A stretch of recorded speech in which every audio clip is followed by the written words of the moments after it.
तो अब question number 10, ठीक है। देखो क्वेश्चन नंबर 10 में क्या बोला है कि एक 80 मीटर चौड़ी सड़क के दोनों ओर आमने सामने समान लंबाई वाले दो खंबे लगे हुए हैं, ठीक है। तो क्वेश्चन जैसे जैसे बोलता जाता है हम वैसे वैसे करते रहेंगे। क्वेश्चन में हमें कहा गया कि एक 80 मीटर चौड़ी सड़क है, देखो मैं साइड में बना रहा हूँ डायग्राम कि भाई 80 मीटर कोई भी एक चौड़ी सड़क है, ठीक है। यहाँ पर भी ये जो चौड़ाई है इसकी 80 मीटर है, ठीक है। अब इसके आमने सामने मतलब इस तरफ भी और इस तरफ भी समान लंबाई वाले दो खंबे लगे हुए हैं, ठीक है। यानी कि समान लंबाई वाले दो खंबे लगे हुए हैं। अगर इसका मान 5 मीटर होगा तो इसकी ऊंचाई भी 5 मीटर ही होगी, दोनों की लंबाई समान है। उसके बाद क्वेश्चन को पढ़ते हैं जरा। क्वेश्चन में आगे क्या बोला गया, इन दोनों खंभों के बीच सड़क के एक बिंदु से, अगर हम इन दोनों खंभों के बीच सड़क पर कोई भी एक बिंदु ले लेते हैं, सड़क के एक बिंदु से, जैसे मैंने ये बिंदु यहाँ पर ले लिया, अब मुझे कैसे पता चला कि ये बिंदु यहीं पर लेना है मुझे, ठीक है। बीच में क्यों नहीं लेना, ऐसा भी तो हो सकता है कि कुछ बच्चे यहाँ पर बीच में कर दें। तो बच्चों आगे क्वेश्चन पढ़ते हैं, देखो आपको समझ में आ जाएगा, ठीक है। सड़क के एक बिंदु से खंभों के शिखर का उन्नयन कोण क्रमशः 60 डिग्री और 30 डिग्री है। अब पता चला मैंने ये क्यों लिया था, क्योंकि हम देखो दोनों ही खंभों के साथ उन्नयन कोण बन रहे हैं पहली बात तो, और दोनों के शिखर के साथ बन रहे हैं, ठीक है। अब ये कोण जो कोण है, एक कोण है 60 डिग्री का, एक कोण है 30 डिग्री का। मैंने आपको बताया है कि कोई भी कोण जितना छोटा होता है वो उससे उतना ही दूर बनता है, चाहे खंभा हो, बिल्डिंग हो, कुछ भी हो, कोई भी कोण जितना छोटा होता जाएगा वो उससे उतना दूर होता जाएगा, ठीक है। तो अब ये जो बिंदु है ये मुझे कैसे पता चला कि इस खंभे से दूर है, क्योंकि मैंने यहाँ पर माना कि यहाँ पर जो कोण आएगा वो कितने डिग्री का आएगा, 30 डिग्री का आएगा।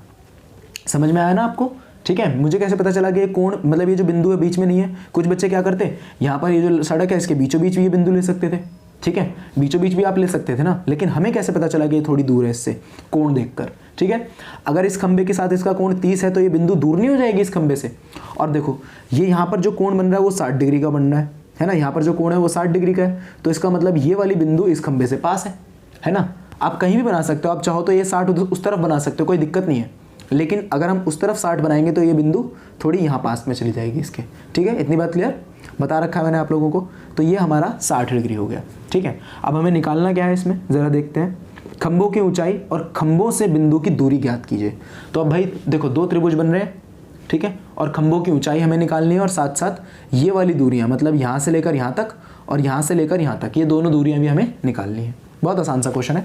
देखो ज़रा इसका नाम लिख लेते हैं ए, बी, और इस बिंदु को सी लिख लेते हैं, इसको डी और इसको ई लिख लेते हैं। अब मैंने आपको बता रखा है कि जब भी दो त्रिभुज बने तो ज़रा ये देखो कि दोनों में कौन सी भुजा समान है। अब इन दोनों ही त्रिभुजों में कोई भी भुजा समान तो है नहीं, है ना, कोई भी भुजा जो है हमारी समान तो है नहीं, लेकिन जो ए बी है और ई डी है वो दोनों बराबर ज़रूर हैं, उनका मान बराबर ज़रूर है, क्योंकि भाई खंभों की ऊंचाई जो है वो समान है ना, जिसकी वजह से हम डायरेक्टली ये लिख सकते हैं कि भाई ए बी जो है हमारा वो किसके बराबर हो गया, ई डी के बराबर हो गया, क्योंकि हमें क्वेश्चन में कहा गया कि खंभों की जो ऊंचाई है वो क्या है, समान है, तो इसलिए ए बी बराबर में ई डी हो गया। क्लियर है यहाँ तक, कोई डाउट। हमें निकालना क्या क्या है, हमें एक तो बी सी निकालना है, ठीक है, मतलब यहाँ से लेकर यहाँ तक की दूरी, फिर हमें सी डी भी निकालना है, मतलब यहाँ से लेकर यहाँ तक की दूरी, ठीक है, और उसी के साथ साथ हमें ए बी और ई डी भी निकालना है। अब कैसे करेंगे, हमें सिर्फ ये पता है कि भाई ये कितना है, 80 मीटर है, ठीक है। अब ज़रा ध्यान से देखना, मैं क्या करूँगा, मैं पहले त्रिभुज में से भी इस ए बी का मान निकालूंगा और दूसरे त्रिभुज में से मैं ई डी का मान निकालूंगा, फिर बराबर में मतलब दोनों को बराबर रख देंगे इस तरीके से। क्लियर है इतनी बात, क्योंकि ये दोनों बराबर है ना, तो जो इसका मान होगा वो इसका मान होगा। तो एक काम करते हैं, यहाँ से इसका मान निकाल लेते हैं, यहाँ से इसका निकाल लेते हैं और ये आंसर हमारा हो जाएगा। लेकिन बच्चों आधार क्या रखना है, अगर आपने आधार में 80 रख दिया तो ये गलत हो जाएगा। क्यों, क्योंकि भाई ये जो 80 है ना आपका, देखो ये 80 पूरे की लंबाई है, पूरे की 80 हम तब रख सकते थे जब ये केवल यहाँ से यहाँ तक होता या फिर यहाँ से यहाँ तक होता, ठीक है। अगर हम इन त्रिभुजों को अलग बनाएंगे, अलग अलग करके अगर मैं इन त्रिभुजों को बनाऊं तो देखो पहला त्रिभुज तो ये बन गया ए बी सी, यहाँ पर कोण 60 डिग्री, मुझे इसका मान नहीं पता बी सी का। अगर हम इस त्रिभुज को अलग करके बनाएं दूसरे वाले को तो ये बन गया दूसरा वाला त्रिभुज, देखो यहाँ 30 डिग्री और इसका मान हमें नहीं पता, ये जो है हमारा क्या बन गया, ई डी सी। यहाँ तक कोई डाउट आपको समझ में आ रहा है ना अच्छे से, ठीक है। तो अब देखो हमें कोई भी मान नहीं पता, लेकिन हम ये कह सकते हैं कि मैं इस बी सी को x मान लेता हूँ, ठीक है। अगर मैं इस बी सी को x मान लेता हूँ तो ये जो सी डी है इसकी वैल्यू जो होगी वो क्या हो जाएगी, 80 माइनस एक्स नहीं हो जाएगी, बताओ मेरे को, क्योंकि भाई ये देखो टोटल 80 है, ये पूरा 80 है, तो 80 में से अगर आप x घटा दोगे तो ही तो आपके पास ये बचेगा। समझ में आया? ये पूरा 80 है, यहाँ से लेकर यहाँ तक 80 है। मैंने 80 में से क्या करा, ये x को मैंने घटा दिया यहाँ से। अगर मैंने x घटा दिया तभी तो मेरे पास ये बचा। तो इसका मतलब इसका जो मान है वो क्या आया, 80 माइनस x आया। तो पहली बात मैं ये लिख सकता हूँ कि BC को मैंने क्या मान लिया, x मान लिया। जहाँ तक अगर मैंने BC को x माना, ठीक है, तो BC को x मानते ही जो हमारा CD है इसका मान क्या हो गया, 80 माइनस x हो गया। बस अब यही हमारे आधार का काम करेंगे दोनों ही त्रिभुज के अंदर, और इन्हीं को यूज़ करके हम दोनों के लंब का मान निकालेंगे। ठीक है, चलो तो सबसे पहले कौन से त्रिभुज के अंदर, इन ट्रायंगल ABC, यानी कि हमारा जो त्रिभुज है ABC उसके अंदर। ठीक है, त्रिभुज ABC में जो हमारा कोण है वो है 60 डिग्री का।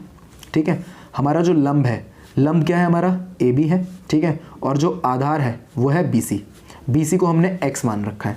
तो कौन सा फॉर्मूला लगाएं भाई, तो tan थीटा ही लगेगा। मैंने बोल ही रखा है कि इसमें भर भर के यूज़ होगा tan थीटा का। तो tan थीटा P अपॉन में B बराबर में AB और अपॉन में BC, या फिर आप ये भी कह सकते हो कि AB अपॉन में x। ठीक है, AB अपॉन में x, यहाँ तक कोई डाउट? और हमें मान किसका निकालना है, हमें मान निकालना है AB का, क्योंकि दोनों के खंभों की ऊंचाई बराबर है। तो AB बराबर में ED मुझे करना है लास्ट में। ठीक है, मैंने ये बोल रखा है ना आपको, जब भी दो त्रिभुज बने तो ये देखो कौन कौन सी भुजाओं का मान बराबर है, या फिर ये देखो कि कौन कौन सी भुजाएं उसमें समान है। ओके, फिर बाद में लास्ट में हम उन दोनों का मान निकाल के लास्ट में उन दोनों को बराबर रख देंगे और क्वेश्चन हमारा सॉल्व।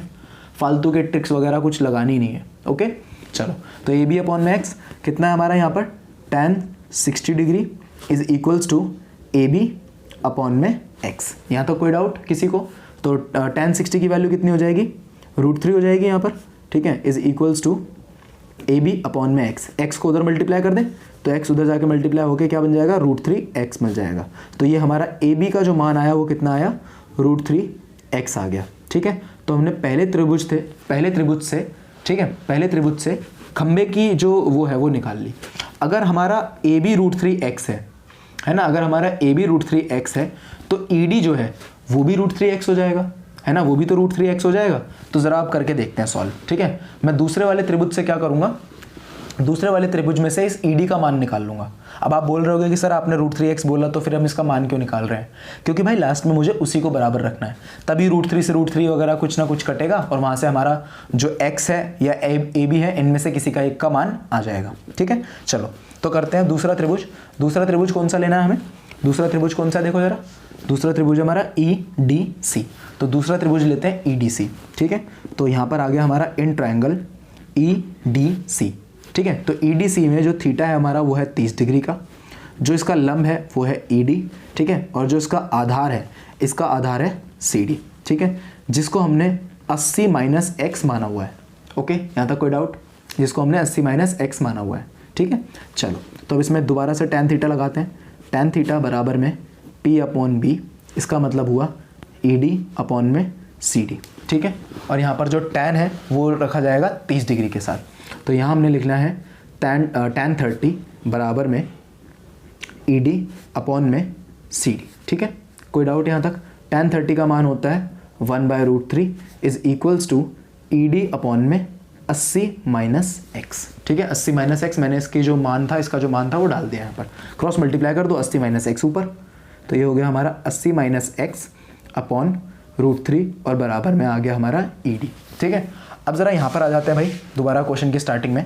क्वेश्चन के स्टार्टिंग में हमने बोल रखा है कि AB और ED जो है वो समान है, मतलब दोनों की जो वैल्यू है, दोनों का जो मान होगा वो भी बराबर होगा, बिल्कुल, है ना। ये तो मैं आपको स्टार्टिंग से ही बोल रहा हूँ कि भाई AB और ED की वैल्यू निकालो, दोनों को बराबर रख दो, क्वेश्चन खत्म। चलो देखो, तो अब हमारा जो AB था, AB की वैल्यू आ रही थी √3x, यहाँ से ED की जो वैल्यू आई वो क्या आई है, 80 माइनस √3। ठीक है, तो करते हैं, हमने बोल रखा है कि भाई हमारा जो AB है वो किसके बराबर है, ED के बराबर है। AB का मान है बच्चों √3x बराबर ED का मान है 80 माइनस x बटे में √3। ठीक है, यहाँ तक कोई डाउट बताओ? अब इस √3 को उधर ले जाकर मल्टीप्लाई कर देते हैं, तो ये हो जाएगा √3x मल्टीप्लाई √3 बराबर 80 माइनस x। ठीक है, अब बताओ √3 इंटू √3 क्या हो जाएगा, 3, तो ये हो गया हमारा 3x। √3 इंटू √3 करोगे तो 3 हो जाएगा ना। ठीक है, is equals to 80 minus x, यहाँ से इस x को इधर ले आते हैं, इस वाले x को उठाकर, ये माइनस का इधर आके प्लस हो जाएगा, तो ये हमारा कितना हो जाएगा 3x प्लस x बराबर में 80। कितना हो गया ये 4x बराबर में 80, ठीक है 4x बराबर में 80 और x का मान बच्चों कितना आ गया यहाँ से देखो 80 बटे में 4, काट दो इसको, x का मान आया कितना 20 आ गया x का मान, बहुत आसान क्वेश्चन था देखो, x का मान 20 आ गया। अब आप इस वाली वैल्यू को तो आराम से निकाल ही सकते हो 80 माइनस एक्स, ये वाली जो वैल्यू है हमारी किसकी वैल्यू आई है, ये वैल्यू आई है बच्चे BC की, ठीक है। तो BC कितना आ गया हमारा 20 आ गया, तो इसी हिसाब से CD जो होगा वो कितना आ जाएगा 80 माइनस एक्स, इसका मतलब 80 माइनस 20 मतलब कितना आ गया हमारा ये 60 आ गया, ठीक है। अब हम खंबे की ऊंचाई निकाल देते हैं, खंबे की ऊंचाई जो है वो क्या है AB थी और AB का मान क्या था, AB का मान आया था √3x, बस इसमें x का मान पुट कर दो तो ये हो गया हमारा 20√3, ठीक है। इसमें कोई कंफ्यूजन तो नहीं है ना, ये x पीछे है तो हमने 20 को आगे को लिख दिया, ठीक है। अरे यार मतलब वही कर लो ना आप, जैसे अगर हम a इंटू b करें, चलो ये छोड़ो, अगर हम 3 गुणा में 5 करें तब भी आंसर 15 आता है, अगर हम 5 गुणा में 3 करें तब भी आंसर 15 आता है, तो इसमें कंफ्यूज मत हो ना कि √3 यहाँ पर x बाद में लिखा है तो मैंने यहाँ 20 पहले कैसे लिख दिया, ठीक है। कंफ्यूज होने की जरूरत नहीं है, बस आपका ये क्वेश्चन खत्म हो गया।